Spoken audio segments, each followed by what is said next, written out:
अंजलि एक छोटे से गांव की लड़की है, लेकिन एक छोटे से गांव की होकर भी वो मेहनत करके इंजीनियर बन गई। अंजलि की पढ़ाई के बाद अच्छी नौकरी मिल गई। अंजलि ने अपने पिता के गांव में 5 तक की पढ़ाई की। वहां के स्कूल में पढ़ने के बाद पिता और उनके भाइयों में ज़मीन को लेकर विवाद हो गया, जिसके कारण अंजलि और उसके परिवार को गांव छोड़ना पड़ा। पिता एक छोटे शहर में आ गए, मेहनत मजदूरी कर बेटी को पढ़ाया। आज अंजलि एक अच्छी नौकरी करके अच्छे पैसे कमा रही है। बचपन की कुछ बातें होती हैं जो हमें जीवन भर याद रहती हैं।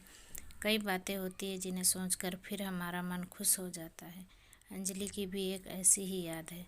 अंजलि गांव में रहती थी, तब उनके स्कूल के बाहर एक बूढ़ी अम्मा बेर की टोकरी लेकर बैठती थी और वह 1 रुपये में नमक मिर्च लगाकर बहुत सारे बेर दे दिया करती थी।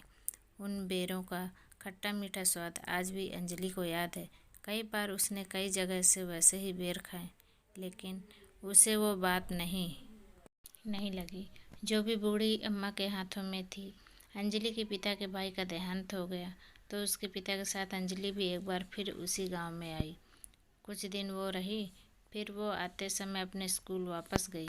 उसे लगा कि वो एक बार अपने बचपन का स्कूल देखकर आ जाएगी। वो स्कूल गई। उसे आश्चर्य हुआ कि वो बूढ़ी अम्मा आज भी वहीं बैठी है, बेर की टोकरी लिए। पहले से ज़्यादा बूढ़ी हो गई, सुनाई भी कम देता है। अंजलि भी उन्हें देखकर बहुत खुश हुई। वो उनके पास जाकर बोलती, अम्मा बेर दे दो। अम्मा बेर देती है। बेर अब 1 रुपये की जगह 5 के हो गए थे। अंजलि ने उन्हें 500 की नोट दिया। अम्मा लड़खड़ाती जुबान में बोली, बेटी इतने में तुम्हें मेरी 20 टोकरी आ जाएंगी। अंजलि अम्मा के पास बैठ गई। कहा, अम्मा रख लो, इतने साल आपके बेर की बहुत याद आई। बूढ़ी अम्मा बोली, बेटी 20 साल से मैं यहाँ बैठती हूँ। कभी कोई तुम्हारी तरह आ जाता है तो अच्छा लगता है, वरना मुझे तो कब के मेरे बच्चे भी भूल गए, पता नहीं अब कहाँ हैं। मैं भी इन बच्चों को देखती हूँ तो मुझे अच्छा लगता है।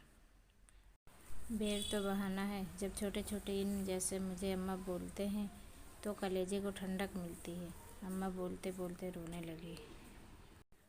अंजलि को भी रोना आ गया।